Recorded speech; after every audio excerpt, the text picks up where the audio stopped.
Let the world hear his voice.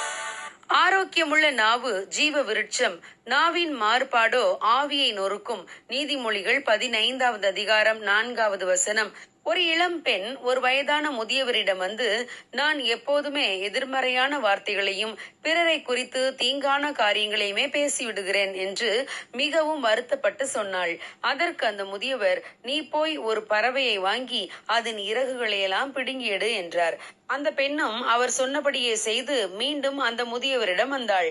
அவர், நீ பிடுங்கி எடுத்த இறகுகளை எல்லாம் கொண்டு வா என்றார். அதற்கு அந்த பெண், அந்த இறகுகளை நான் எப்படி கொண்டு வர முடியும்? அப்போதே அது ஒவ்வொன்றும் ஒவ்வொரு திசையில் காற்றில் பறந்து விட்டது என்றாள். அதற்கு அந்த முதியவர், நல்லது, இதை போலத்தான் நாம் பேசும் வார்த்தைகளும். வெளியே விட்ட வார்த்தைகளை ஒருபோதும் நாம் திரும்ப பெற முடியாது. பற்பசையை அதன் டியூபில் இருந்து முழுவதும் எடுத்த பின்பு மீண்டும் அந்த பசையை உள்ளே செலுத்த முடியுமா? இதை போலவே நம் வாயிலே இருந்து வெளியே வந்த தீமையான வார்த்தைகளை திரும்ப பெற முடியாது. எனவே நாம் பேசும் வார்த்தைகளை குறித்து மிகவும் கவனமாய் இருக்க வேண்டும் என்று அவர் கூறினார். ஆம் பிரியமானவர்களே, வார்த்தைகளுக்கு வல்லமை உண்டு. நாம் பேசும் தீமையான மற்றும் எதிர்மறையான வார்த்தைகளை ஒருபோதும் திரும்ப பெற முடியாது. அது தன்னுடைய தாக்கத்தை ஏற்படுத்தியே தீரும். எனவே நாம் பேசும் வார்த்தைகள் உற்சாகமான வார்த்தைகளாகவும் நேர்மறையான வார்த்தைகளாகவும் இருப்பதை நாம் தெரிந்து கொண்டால் நம் வாழ்விலும் பிறர் வாழ்விலும் ஆசீர்வாதத்தை அது கொண்டு வரும். வார்த்தைகள் விதைகளை போன்றவை.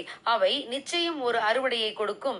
எனவே நன்மையை காண விரும்புகின்ற நம் ஒவ்வொருவரும் நன்மையானவைகளை பேச வேண்டும். பவுல் அப்போஸ்தலன் ஒருமுறை மிகப்பெரிய கப்பற் சேதத்திலே அகப்பட்ட போது அந்த கப்பலில் இருந்தவர்கள் மிகவும் பயந்தார்கள். யாரும் ஒன்றும் சாப்பிடவில்லை. ஆனால் பவுல் அப்போஸ்தலன் எழுந்து அவர்களை உற்சாகப்படுத்தி, நமக்கு கப்பற் சேதமே அன்றி யாருக்கும் பிராணச்சேதம் வராது. ஆகவே எல்லாரும் திடமனப்பட்டு புசியுங்கள் என்று சொல்லி அவர்கள் கண்களுக்கு முன்பாக தான் சாப்பிட ஆரம்பித்தார். அவருடைய வார்த்தையை கேட்ட சக பிரயாணிகளுக்கு நம்பிக்கை வந்தது. எல்லோரும் சாப்பிட்டார்கள்.